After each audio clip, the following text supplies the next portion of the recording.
Hello friends, welcome to Bright Versa Academy. So friends, जैसे कि हम लोग हिस्ट्री ऑफ इंग्लिश लिटरेचर को पढ़ रहे हैं, ये हमारा रेनेसा चल रहा है। इसमें हमने अर्ली रेनेसा को पढ़ा, फिर Elizabethan age, Jacobean age and then अब आपका आ जाएगा कैरोलिन एज। ओके, तो ये आपका सीरीज वाइज चल रहा है। तो इसके पहले की वीडियोस के लिंक आपको डिस्क्रिप्शन में मिल जाएंगे, तो पहले उनको देखिएगा स्टार्टिंग से, तब यहाँ पर कैरोलिन एज तक आएंगे। तो आपको ऑल पॉइंट्स यहाँ पर कवर किए गए हैं। न्यू व्यूअर्स है तो चैनल को जो सब्सक्राइब कर लीजिए, क्योंकि यहाँ पर आपको complete history of English literature को आपके लेक्चर मिलने वाले हैं। वीडियोस को भी ज़्यादा से ज़्यादा लाइक शेयर किया करिए। ओके, चलिए लेट्स स्टार्ट। तो हम लोग कैरोलिन एज को पढ़ेंगे। चलिए देखते हैं कैरोलिन एज क्या है आपका। जो इसका टाइम ड्यूरेशन 1625 टू 1649 था, और ये आपका थर्ड फेज कहा जाएगा, रेनिशा का थर्ड फेज कहा जाता है। जो टर्म आपका कैरोलिन है, ये कहाँ से आया है? ये आपका लैटिन वर्ड है कैरोलस, कैरोलस से आया है। मीनिंग क्या है उसका? चार्ल्स। तो इस कैरोलिन एज का आपका कहाँ से पढ़ा? ये आपका कैरोलिन एज नाम कहाँ से आया?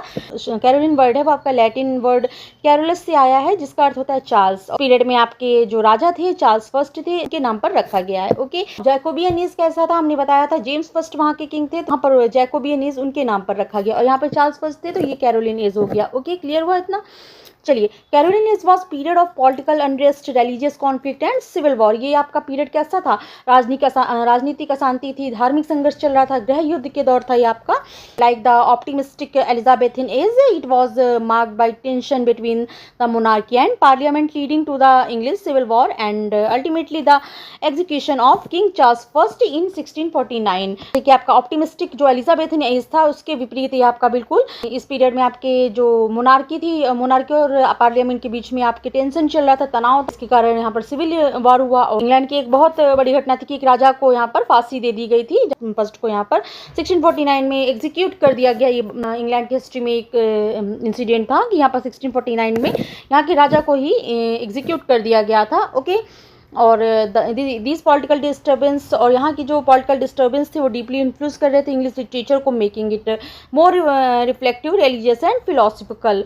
जो राजनीतिक उथल पुथल थी उसने इंग्लिश लिटरेचर को गहराई से यहाँ पर प्रभावित किया, जिससे ये यहाँ पर अधिक रिफ्लेक्टिव, रिलीजियस एंड फिलोसफिकल, चिंतनशील, धार्मिक और दार्शनिक बन गया था। ओके, सबसे पहले हम हिस्टोरिकल बैकग्राउंड की बात करते हैं। तो हिस्टोरिकल बैकग्राउंड यहाँ पर कैसा था? कैरोलिन एज कहाँ से स्टार्ट होता है? Assassination of king Charles first in 1625। Okay, 1625 में किंग चार्ल्स फर्स्ट के साथ यहाँ पर गद्दी पर संभालने के साथ यहाँ पर आपका स्टार्ट होता है कैरोलिन एज, और सक्सीडेड हिज फादर, जो कि उनके किंग्स जेम्स फर्स्ट के सेकंड चाइल्ड थे। तो चार्ल्स फर्स्ट, तो उनको यहाँ पर गद्दी पर बिठाया जाता है। चार्ल्स फर्स्ट जो उसके पहले आपके किंग थे। Charles first strongly believed in divine rights of Kings, maintaining that the Kings authority came directly from God, और राजाओं के दैवीय अधिकार के में दृढ़ता में से विश्वास करते थे। उनका मानना था कि राजा की सत्ता सीधे ईश्वर से मिलती है, सीधे राजा का संपर्क ईश्वर से, राजा की जो सत्ता मिलती है वो सीधे ईश्वर से मिलती है। His attempt to govern without parliament and impose heavy taxes created widespread dissatisfaction. Okay, तो यहाँ पर क्या था? चार्ल्स फर्स्ट जो है राजाओं के दैवीय अधिकार, डिवाइन राइट ऑफ किंग्स में दृढ़ता से विश्वास करते थे। यहाँ पर उनका कहना था कि राजा की सत्ता सीधे ईश्वर से मिलती है, और यहाँ पर जो पार्लियामेंट के बिना शासन करने और जो टैक्सेस थे, भारी हैवी टैक्सेस थे लगाने की, उनकी जो कोशिशों से लोगों में काफ़ी असंतोष फैल गया। अब चार्ल्स फर्स्ट थे यहाँ पर अच्छे आप किंग नहीं यहाँ पर साबित हो पाते हैं। तो उनका क्या था? गवर्न विदाउट पार्लियामेंट, वो बिना पार्लियामेंट के गवर्न करना की कोशिश कर रहे थे। एंड इम्पोज हैवी टैक्सेस हो गए, हैवी टैक्सेस लगाने की उनकी जो कोशिशें वगैरह थी, सब काफ़ी असंतोष फैला रही थी उस समय। पार्लियामेंट के साथ इनका बहुत ही कॉन्फ्लिक्ट चल रहा था। एंड द मोस्ट सिग्निफिकेंट यहाँ पर मोस्ट सिग्निफिकेंट हिस्टोरिकल इवेंट था जो the period of English civil war 1642 1649। ये इंपॉर्टेंट डेट है, इसको याद रखिएगा। 1642 टू 1649 हमारा यहाँ पर इंग्लैंड में सिविल वॉर चला है, fought between the royalist Cavaliers, support of king Charles first, the parliament round heads led by Oliver Cromwell. तो यहाँ पर आपका ये डेट इंपॉर्टेंट पॉइंट है, याद रखिएगा, नोट कर लीजिए। इंग्लिश सिविल वॉर यहाँ पर 1642 से 1649 चला है। किनके बीच में चला है? द रॉयलिस्ट जो कैवलियर्स थे, जो सपोर्ट में थे आपके किंग चार्ल्स फर्स्ट के, और जो पार्लियामेंट थे हमारा, उनके बीच में, जिसका नेतृत्व कौन कर रहा था? Oliver Cromwell. ओके, तो यहाँ पर आपका ये गृह युद्ध, यहाँ पर सिविल वॉर चलता है। इस इवेंट की मेन इवेंट है, याद रखिएगा। द वॉर एंड होता है यहाँ पर डिफीट ऑफ द रॉयलिस्ट, यहाँ पर रॉयलिस्ट के डिफीट के साथ एंड होता है ये आपका वॉर 1649 में। Charles first was tried, convicted of treason and publicly executed, marking marking the first time an English king was executed by his own people. Okay, तो ये आपकी बड़ी घटना होती है यहाँ पर कि ये जो आपका वॉर था इसमें रॉयलिस्ट की हार हो जाती है, चार्ल्स फर्स्ट की यहाँ पर हार हो जाती है। 1649 में चार्ल्स फर्स्ट पर यहाँ पर आपका मुकदमा चलाया गया और उन्हें देशद्रोही का दोषी ठहराया गया और सार्वजनिक रूप से उन्हें फांसी दे दी गई। ये पहली बार था जब किसी अंग्रेज राजा को उसकी अपनी ही जनता ने यहाँ पर फांसी दी थी। ओके, उनको यहाँ 1649 में फांसी दे दी गई। This even ended the Carolines and ushered in the Commonwealth period 1649। यहाँ से आपका क्या हो जाता है, फिर इस घटना के साथ कैरोलिन युग का अंत होता है और कॉमनवेल्थ जो 1649 से 1660 तक का है हमारे यहाँ से उसकी शुरुआत होती है। ये हमारा हिस्टोरिकल बैकग्राउंड था। यहाँ पर राजा ऐसे ऐसे काम कर रहा था। फिर एक रीज़न यहाँ पर ये भी था कि इन्होंने जो शादी की उन्होंने कैथलिक लड़की से शादी किया, तो ये सब चीज़ें रीज़न ऐसे बनते जा रहे थे। हैवी टैक्सेस हो गए और राजा अपनी मनमानी कर रहा था, तो फाइनेंशियल भी बहुत क्राइसिस हो रही थी। तो पार्लियामेंट को जो है चार्ल्स फर्स्ट ये एटीट्यूड नहीं समझ में आ रहा था, तो इसी वजह से दोनों में जो कॉन्फ्लिक्ट चल रहा था उस वजह से यहाँ पर इस तरह से यहाँ पर राजा का एग्जीक्यूशन यहाँ पर हो जाता है। ओके, इस पीरियड में पहली बार होता है इंग्लैंड की हिस्ट्री में कि यहाँ पर अपने ही पीपल के द्वारा किसी राजा को एग्जीक्यूट किया जाता है। नेक्स्ट पॉइंट हमारा है पॉलिटिकल बैकग्राउंड है। पॉलिटिकल बैकग्राउंड कैसा था उस समय? पॉलिटिक्स देश की जिंदगी के हर पहलू पर हावी थी उस समय। Charles first repeatedly clashed with parliament. Charles first को भी बताया ना, वो रेपिटेडली क्लैश कर रहे थे पार्लियामेंट को ओवर इश्यूज जैसे टैक्सेशन, रिलीजियस और रॉयल अथॉरिटी। हर चीज़ पर वो चार्ल्स फर्स्ट थे। वो टैक्स, धर्म और शाही अधिकार के हर मुद्दों पर पार्लियामेंट से बार बार झगड़ा होता था उनका, कि हर चीज़ में कहीं ना कहीं कॉन्फ्लिक्ट बनता था, हर चीज़ में मनमानी करते थे। तो ये सब वहाँ पर ये सब मुद्दों पर बार बार झगड़ा हो रहा था। 1629 to 1640 he ruled without parliament in what is known as the personal rule or 11 years tyranny। Okay, तो इस तरह से 1629 से 1640 तक उन्होंने पार्लियामेंट के बिना राज किया वहाँ पर, जिसे पर्सनल रूल या 11 ईयर्स टायरनी के नाम से भी जानते हैं। ओके, यहाँ से लगातार आपके पार्लियामेंट को उनका रवैया नहीं पसंद आ रहा था, तो दोनों में बार बार झगड़े हो रहे थे। तो 1629 से 1640 तक उन्होंने रूल किया बिना पार्लियामेंट के। ओके, पर जिसे पर्सनल रूल या 11 ईयर्स टायरनी, 11 ईयर्स जो ईयर्स टायरनी के नाम से भी जाना जाता है। ओके, फिर नेक्स्ट आपका पॉइंट आता है parliament oppose the king's belief in absolute monarchy and demanded greater constitutional rights. Parliament ने राजा की पूरी तरह से राजशाही में विश्वास का विरोध किया और ज़्यादा संवैधानिक अधिकारों की मांग की। फिर क्या हुआ, जब राजा अपनी मनमानी करने लगा, बिना पार्लियामेंट के कोई भी विचार बातचीत किए अपना ही मनमानी करता था, तो पार्लियामेंट ने अपोज किया यहाँ पर किंग्स की बिलीफ को इस तरह से एंड एब्सोल्यूट मोनार्की को, एंड डिमांड किया ग्रेटर कॉन्स्टिट्यूशनल राइट। उन्होंने संवैधानिक अधिकारों के यहाँ पर मांग की। And these conflicts eventually resulted the civil war. और जब इस तरह से हुआ तो यहाँ पर जाहिर है क्या होगा, इन झगड़ों का नतीजा क्या होगा, आखिरकार सिविल वॉर वहाँ पर शुरू हो जाता है यहाँ पर आपके, जिससे इंग्लैंड में क्या होता है, राजशाही और पार्लियामेंट के बीच का रिश्ता हमेशा के लिए बदल गया। ओके, ये था हमारा पॉलिटिकल बैकग्राउंड। यहाँ पर 11 से उन्होंने टायरेंट किंग के तौर पर राज किया 11 ईयर्स तक, कि उन्होंने अपनी मनमानी चलाई, पार्लियामेंट को भी किसी चीज़ में इन्वॉल्व नहीं किया, अपनी ही मनमानी किया। तो इस तरह से जब बहुत जनता परेशान होगी, सब परेशान हुआ, तो लास्ट में उनको एग्जीक्यूट किया जाता है by the people of England. Okay, ये हो गया। रिलीजियस बैकग्राउंड देख लीजिए। रिलीजियस बैकग्राउंड को देख लेते हैं। पॉलिटिकल झगड़े की मुख्य वजह से में से एक बना रहा पॉलिटिकल कॉन्फ्लिक्ट का एक मेन चीफ कारण भी धर्म बना रहा। Charles first supported the Anglican church and archbishops जो हैं William Laud, whose religious policies were viewed by many Protestants as to similar to Roman Catholic practices. Okay, तो धर्म जो पॉलिटिकल झगड़ों की एक मेन वजह बना। जो चार्ल्स फर्स्ट थे वो एंग्लिकन चर्च और आर्क बिशप्स थे वो विलियम लॉर्ड का सपोर्ट किया उन्होंने, जिनकी धार्मिक नीतियों को कई प्रोटेस्टेंट रोमन कैथोलिक तरीकों से बहुत मिलते जुलते मानते थे। ओके, तो यहाँ उन्होंने यहाँ पर इसका सपोर्ट किया। यहाँ पर भी आपको विरोध कॉन्फ्लिक्ट देखने को मिला। The Puritans strongly oppose these policies demanding a similar and more reformed church. जो प्यूरिटन ने इन नीतियों का कड़ा विरोध किया यहाँ पर और एक आसान और ज़्यादा सुधार वाले चर्च की मांग की। यहाँ पर प्यूरिटन्स ने क्या किया, पहले अपोज किया इस चीज़ को, इन पॉलिसीज को, डिमांड किया एक सिंपल और रिफॉर्म चर्च की। And religious controversies encouraged writers to explore themes such a, और इन विषयों पर रिसर्च करने के लिए उनको बढ़ावा मिला कि उनको एक टॉपिक किस चीज़ पर लिख रहे थे। रिलीजियस जो उस समय रिलीजन पर दिखाया जा रहा था, उस समय हमारे राइटर्स लिख रहे थे। फेथ हो गया, साल्वेशन हो गया, sin, divine grace, spiritual devotion, human mortality. तो ये सब चीज़ों पर आपको रिसर्च लेखकों को इन विषयों पर रिसर्च करने के लिए यहाँ पर बढ़ावा मिला।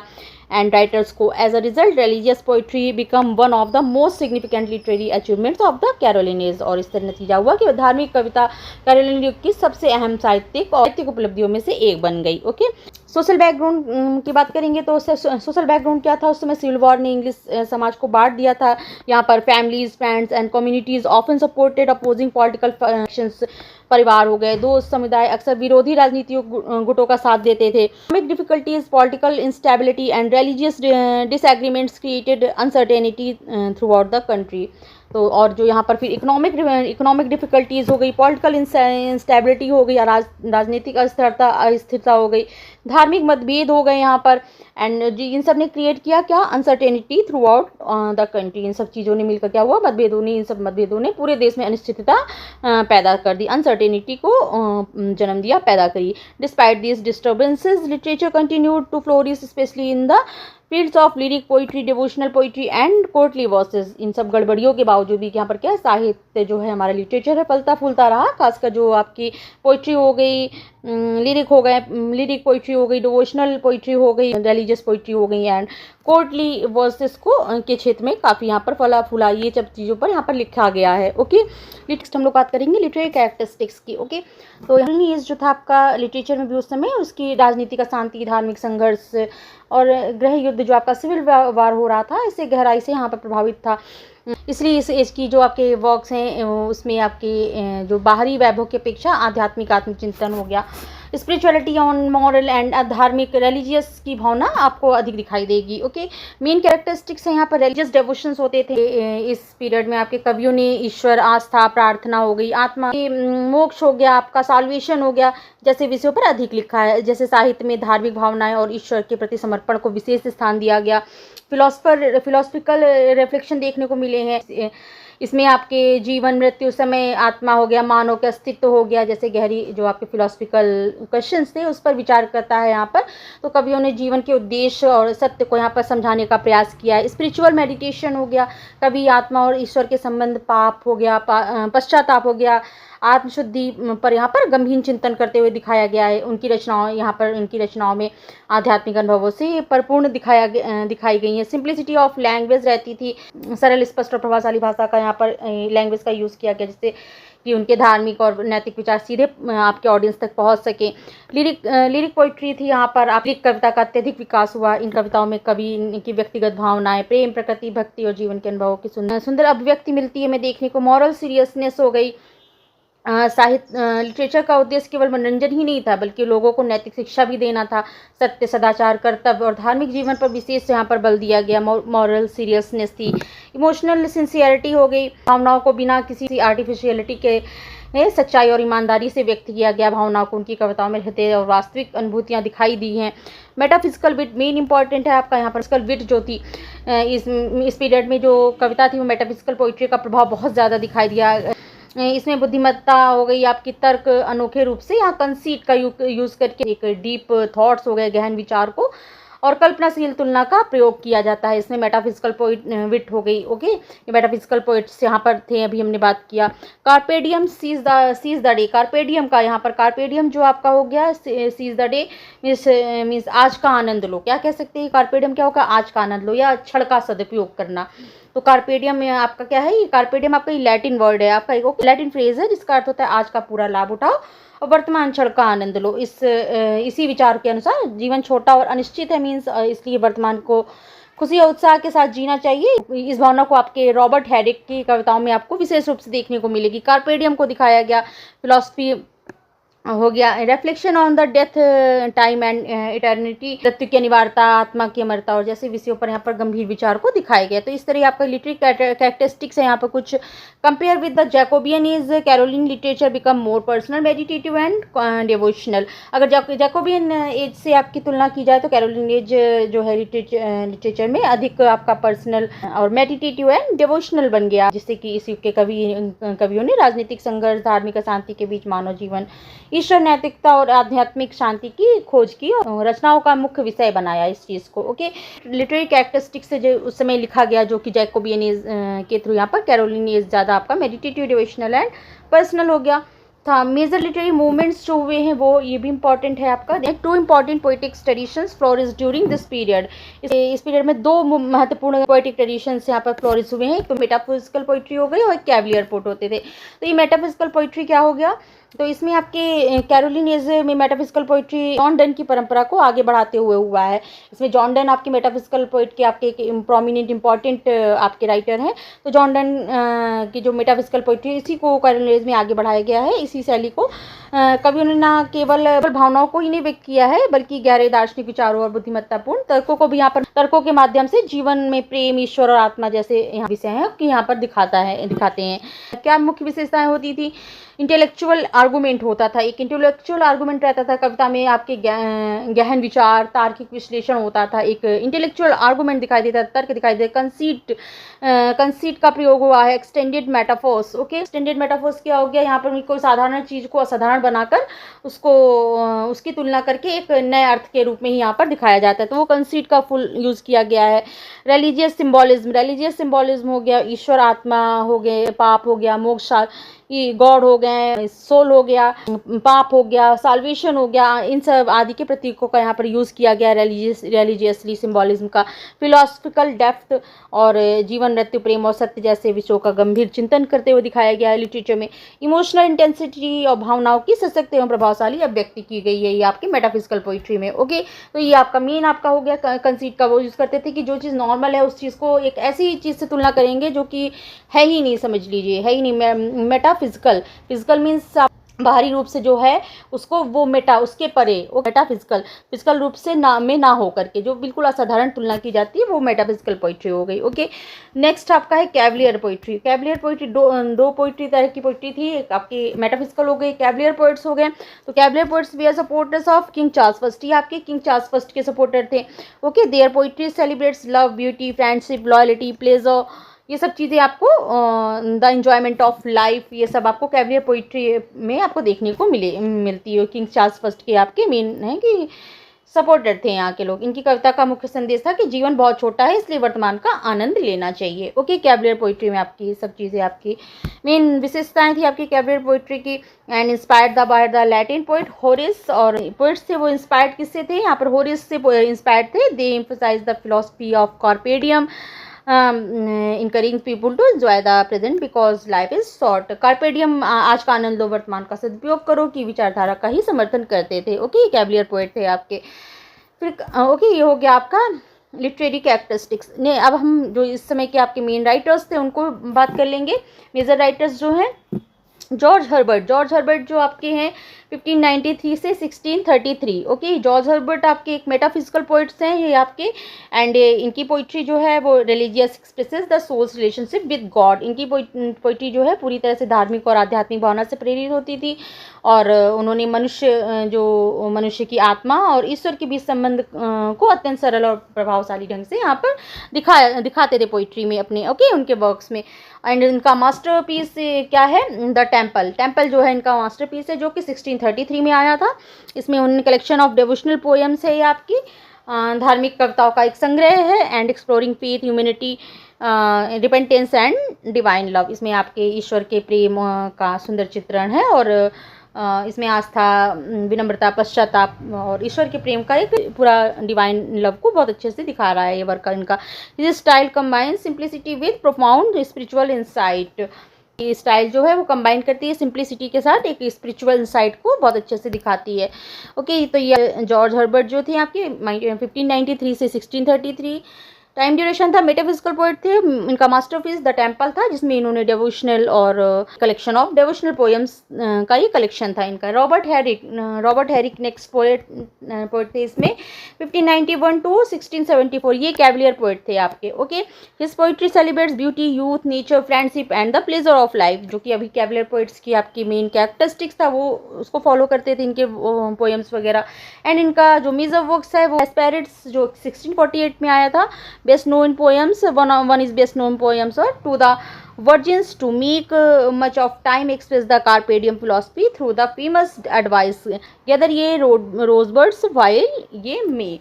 हेरपेट्स जो इनका मेन मेजर वर्क था, उसमें जो इनकी जो फेमस पोएम्स थी, to the virgins, to makes much of time में कार्pe diem को बहुत अच्छा से इन्होंने मैसेज दिया, संदेश दिया है। उनकी जो प्रसिद्ध आपकी लाइन है, आप फेमस एडवाइस, ये एडवाइस भी इनको दी गई, गैदर ये रोज बर्ड्स वाइल ये में, ये इनकी हमको अर्थात जब तक अवसर है जीवन और युवावस्था का पूर्ण आनंद लो, एडवाइस थी इनके वर्क्स में मिली, इनकी पोएम्स में। गैदर ये रोज बर्ड्स वाइल ये में मीन्स क्या है कि जब तक अवसर है जीवन और युवावस्था का पूरा आनंद लो। तो इस तरह से हैरिक इंकरेज करते थे रीडर्स, यूथ को हैप्पीनेस बिफोर टाइम पासेस, जो जीवन उसको एंजॉय करते रहना चाहिए, जो कि आपकी कैवलियर पोइट्स ऐसे इस थीम पर लिखते थे। तो यहाँ पर उनका विशेष कैवलियर पोइट्री पे उनका फोकस था। कार्pe diem के बहुत अच्छा इन्होंने लोकप्रिय बनाया यहाँ पर, जैसे मेटाफिजिकल पोइट में आपके जॉर्ज हर्बर्ट हैं, तो उसी तरह आपके रॉबर्ट हैरिक आपके कैवलियर पोइट हो गए, एंड सरल मधुर और गीतात्मक शैली के कवि थे। ओके, रिचर्ड क्रॉसा नेक्स्ट हमारे हैं 1612 टू 1649, मेटाफिजिकल पोइट हैं ये। His poetry is intensely emotional, mystical and religious. इनकी पोइट्री जो है वो आपकी धार्मिक और मिस्टिकल, रहस्यवादी और भावनात्मक होती थी। And unlike Donne Crashaw focuses less on intellectual argument and more on passionate spiritual devotion. John Donne की अपेक्षा क्रॉसा जो है वो फोकस करते थे less intellectual argument and more passionate spiritual devotion. John Donne की अपेक्षा अधिक वो धार्मिक और रहस्यवादी और भावनात्मक थे, उनकी हम फोकस उसमें ज़्यादा करते थे। उनकी कविताओं में जो है ईश्वर के प्रति गहरी भक्ति, आध्यात्मिक प्रेम और धार्मिक अनुभवों की यहाँ पर वो देखने को मिलता था। ओके, स्पिरिचुअल डिविएशन वगैरह। ओके, इनके इम्पॉर्टेंट वर्क्स, ये 2 वर्क्स हैं इनके, जो steps to the temple and the flaming heart, ये इनकी मेन वर्क हो गए। ओके, हिज पोइट्री इज इनकी जो पोइट्री थी वो destroying by vivid imagery, rich symbolism and profound religious emotions. इनकी जो पोइट्री थी धार्मिक और रहस्यवादी कविता के मेन आपके हो जाते हैं, इनका योगदान था। एंड विविड इमेजरी देखने को मिलती है, धार्मिक प्रतीकों का सुंदर प्रयोग किया है, और एक डीप स्पिरिचुअल इमोशन जो है कि प्रभावशाली वो व्यक्ति करते हैं। ओके, तो इस तरह से करके इनका योगदान रहा है। के हो गए, मेन पॉइंट हो गए। अब क्विक रिवीजन एक बार देख लेते हैं, क्विक इसका आपका पूरा एक निचोड़ देख लेते हैं, पढ़ लेते हैं कि क्या हमने अभी तक देखा। क्विक रिवीजन एक बार हो जाएगा, ये आपको एक लाइन में है। एग्जाम के पहले भी आप इसको स्क्रीनशॉट लेके रख लीजिए, नोट डाउन कर लीजिए, बहुत आपको हेल्प रहेगा। तो देखिए पीरियड क्या है, 1625 टू 49, कैरोलिनेस की बात हो रही है यहाँ पर, आपकी named after king Charles first. Okay, यहाँ पर किंग चार्ल्स फर्स्ट है। लैटिन नेम चार्ल्स का कैरोलस है, जो कि कैरोलिनेस जिस पर पड़ा आपका नाम। अब ये सब हमने ऊपर डिफाइन कर दिया। Also called the age of Milton, age of Milton भी कहा जाता है। मिल्टन को हम आगे इन्हीं को कैरी ऑन करते हुए नेक्स्ट लेक्चर में बात करेंगे उनकी। ग्रेटेस्ट राइटर क्या है, जॉन मिल्टन हो गया। Ruled by Charles first 1625 to 1649, उन्होंने रूल किया है चार्ल्स फर्स्ट ने यहाँ पर, अभी ऊपर देखा 25 to 49। Believed in the divine right of kings, किस पर बिलीव करते थे ये, इनके सिद्धांत के अनुसार राजा को शासन करने का अधिकार सीधे ईश्वर से मिलता है। वो बिलीव करते थे ना चार्ल्स फर्स्ट यहाँ पे कि the divine rights of Kings, सीधे ईश्वर से ही मिलता है ये अधिकार राजा को। Okay, and frequently conflict with parliament, यहाँ पर राजा केवल भगवान के प्रति उत्तरदायी होता है, पार्लियामेंट को राजा के निर्णयों में कोई हस्तक्षेप करने का कोई अधिकार नहीं होता है। जो विचार है यही आपका जो है पार्लियामेंट और किंग के बीच में एक संघर्ष का सबसे बड़ा कारण भी बनता है। इंपॉर्टेंट इवेंट्स जो हो गए यहाँ पर वो देख लेते, जो इंपॉर्टेंट इवेंट्स हुए इस समय 1629 में आपका पर्सनल रूल जो करने लगे थे, जब इस तरह संघर्ष बढ़ने लगा इन लोगों में, तो Charles first dissolved parliament, began personal rule, 11 years tyranny 1629 to 1640। तो यहाँ पर क्या है, 1629 में चार्ल्स फर्स्ट ने पार्लियामेंट को बिल्कुल से आप डिसॉल्व कर दिया, भंग कर दिया, और लगभग 11 ईयर्स तक उन्होंने बिना पार्लियामेंट के यहाँ पर शासन किया। 1629 टू 1640 कहा जाता है पर्सनल रूल और 11 ईयर्स टायरनी। इस दौरान राजा ने पार्लियामेंट को भंग कर दिया, उसको कोई इन्वॉल्व नहीं किया, अपने आप को सर्वे सर्वा करने लगा।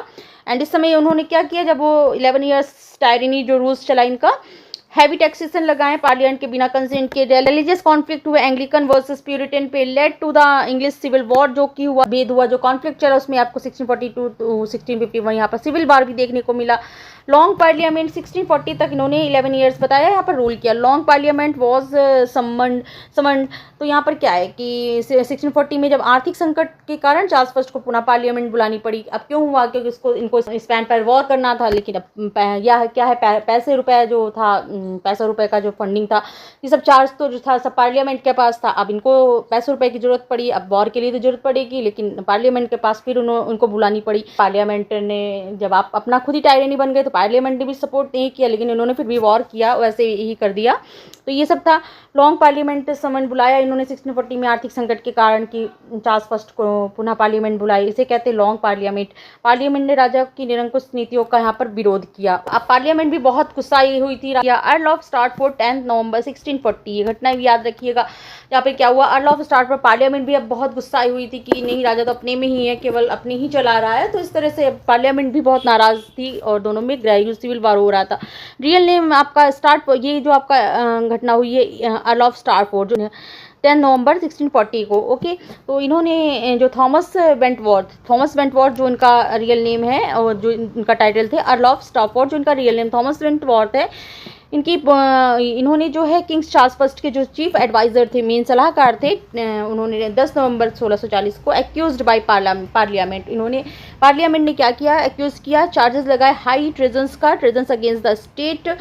पार्लियामेंट ने उस पर हाई ट्रेजन्स राजद्रोह का आरोप लगाया, राजा का सबसे जो कि विश्वसनीय सलाहकार था उस पर। एंड रीज़न क्या था, supporting the king arbitrary and absolute rule. और यहाँ पर उसके राजद्रोह का उस जो कि किंग्स का मेन सलाहकार था सपोर्ट कर रहा था। हाई ट्रेजन्स लगाए यहाँ पर।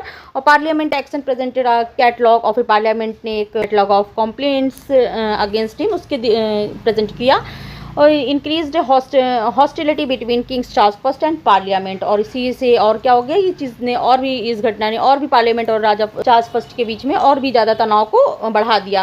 Result one of the major events leading to the English civil war 1642। Reason हुआ कि यहाँ पर फिर आपका 1642 में आपका सिविल वॉर यहाँ से स्टार्ट हो जाता है। ये सब रीज़न बनते गए कि राजा की जो टायरेनी, हाई टैक्सेशन लगा रहा है, अपनी मनमानी कर रहा है। कैथोलिक वे उसने भी जो शादी भी किया उसने भी अपने धर्म से बाहर जाकर कर लिया। तो ये सब चीज़ें जो कहीं ना कहीं सब बहुत ज़्यादा कॉन्फ्लिक्ट और विरोध और संघर्ष पैदा कर रही थी उस समय का तनाव। तो इसी ने सिविल वॉर को यहाँ पर जन्म दिया। फिर 3 जनवरी 1642 को 1642 को 5 मेंबर्स इंसिडेंट, 5 मेंबर इंसिडेंट भी याद रखिए इस कैरोलिनेस का। Charles first attempted to the arrest 5 members of parliament. यहाँ पर चार्ल्स फर्स्ट ने स्वयं पार्लियामेंट पहुंचा और उसने पार्लियामेंट के पास जो सदस्य मेंबर थे गिरफ्तार करने की यहाँ पर उसने कोशिश की। दे एस्केप्ड, लेकिन वो पहले ही भाग चुके थे, नहीं हो पाया। Immediately cause of the English civil war, और इमीडिएटली यही कॉज बन जाता है आपका एक घटना जो इंग्लिश सिविल वॉर का एक तात्कालिक इमीडिएट कारण भी बनती है। 1642 ये सिविल वॉर बिगैन। 1642 में फिर आपका सिविल वॉर स्टार्ट हो जाता है। यही सब कारण बनते गए आपका सिविल वॉर फिर स्टार्ट हो, क्योंकि राजा को इतना निरंकुश हो गया था कि अब उसको कोई नहीं कोई भी नहीं उसको एक्सेप्ट कर पा रहा था। और ये आपकी इंग्लैंड की पहली घटना है जिसमें राजा को खुद ही अपने ही लोगों के द्वारा एग्जीक्यूट किया गया। तो यहाँ 1642 में इंग्लिश सिविल वॉर शुरू हो जाता है। कारण क्या रहते हैं आपके, कान देखिए, पहला मेन कारण आपका हो डिवाइन राइट ऑफ किंग्स, दूसरा आपका हो गया हैवी टैक्सेस, तीसरा आपका हो गया धार्मिक विवाद जो चल रहे थे। ओके, उन्होंने शादी भी कैथोलिक से कर ली, पार्लियामेंट की शक्तियों को हनन किया गया। चौथा आपका पार्लियामेंट की शक्तियों को यहाँ पर उसको हनन किया गया। 5 मेंबर इंसिडेंट जो हुआ, ये सब रीज़न टोटल मिला के आपके बन गए थे सिविल वॉर के कारण। ओके, तो ये आपने ध्यान रखना है कि ये सब कारण से अब एक हद हो जाती है ना, तो फिर सिविल वॉर स्टार्ट हो गया। 1645 में new model army, 45 parliament new model army defeated the king. 1645 में पार्लियामेंट ने आधुनिक और अनुशासित सेना यहाँ पर बनाई।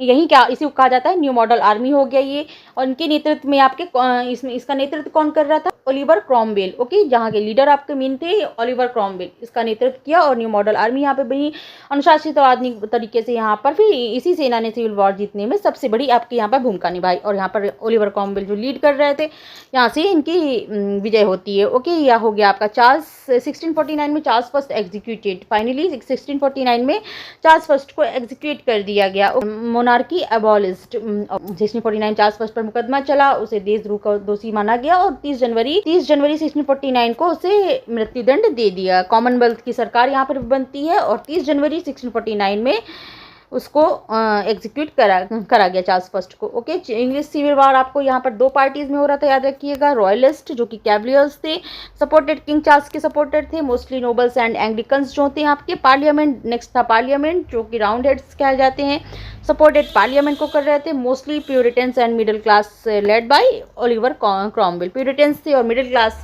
थे, जिसका लीड कौन कर रहे थे? Oliver Cromwell. Okay, Oliver Cromwell greatest parliament leader थे आपके। ऑर्गेनाइज, अभी ये पॉइंट्स है ओलिवर क्रॉमवेल के लिए। ग्रेटेस्ट पार्लियामेंट के लीडर थे। Organise the new model army को ऑर्गेनाइज किया। डिफीटेड चार्ल्स फर्स्ट को उन्होंने। बिकम लॉर्ड प्रोटेक्टर 1653 और लॉर्ड प्रोटेक्टर बने 1653 में। क्वीन हेनरिटा मारिया, ये जो उनकी चार्ल्स फर्स्ट की वाइफ थी जिन्होंने शादी की थी इनसे, तो went to Holland to seek military support. ये बीच में एक इंसिडेंट ये भी याद रखिएगा कि क्वीन हेनरिटा मारिया जो है चार्ल्स फर्स्ट की पत्नी थी, वो हॉलैंड गई थी ताकि राजा के लिए सैनिक और हथियार जुटा सके। तो इस तरह से सीक मिलिट्री सपोर्ट को के लिए वो हॉलैंड गई थी। जॉन मिल्टन यहाँ पर आपके मेन पोइट है, इसकी बात हम लोग डिटेल में आप नेक्स्ट वीडियो में कर लेंगे। ग्रेटेस्ट राइटर थे आपके से इसके, सपोर्टर ऑफ पार्लियामेंट थे, served as Latin secretary under Cromwell के अंडर में इन्होंने ओलिवर क्रॉमवेल की सरकार में उन्होंने काम किया है। And wrote political prose defending liberty and republican government. Okay, और पॉलिटिकल प्रोज लिखे हैं, लिबर्टी को डिफेंड किया, रिपब्लिकन गवर्नमेंट को उन्होंने यहाँ पर सपोर्ट किया था। ओके, तो ये आपके जॉन मिल्टन को, जिनको हम नेक्स्ट लेक्चर में डिटेल में पढ़ेंगे। ओके, इनके आगे इसके आगे। ओके, जो कि हमारे प्यूरिटन आपके पोइट थे आपके जॉन मिल्टन। ओके, नेक्स्ट आपका कॉमनवेल्थ आ जाएगा। ये था आपका कैरोलिन एज। ऑल पॉइंट्स हमने यहाँ पर क्लियर किए हैं और ये जो इवेंट्स वगैरह को हमने लास्ट में ऐड और कर दिया था, जो पॉइंट्स रह गए थे ऊपर, तो उसको हमने बाद में इनको इसमें ऐड किया है। तो ये जो इंपॉर्टेंट फैक्ट्स थे, होपफुली क्लास समझ में आई हुई होगी।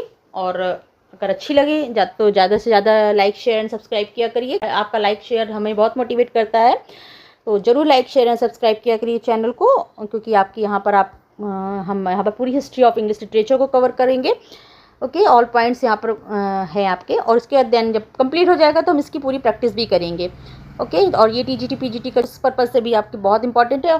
और लिटरेचर के जितने भी एग्जाम होते हैं उसमें हिस्ट्री ऑफ लिटरेचर से क्वेश्चन बनते ही हैं, तो ये ऑल लिटरेचर के एग्जाम्स के लिए इंपॉर्टेंट है और टीजीटी पीजीटी के लिए स्पेशली आपकी क्लास है। ओके, तो अगर अच्छी लगे तो लाइक शेयर एंड सब्सक्राइब जरूर किया करिए चैनल को। चलिए, और अपना फीडबैक भी जरूर दीजिएगा कैसी लग रही है क्लासेस। ओके, चलते नेक्स्ट क्लास में इसके आगे के टॉपिक को डिस्कस करेंगे। Okay, thank you, thanks for watching.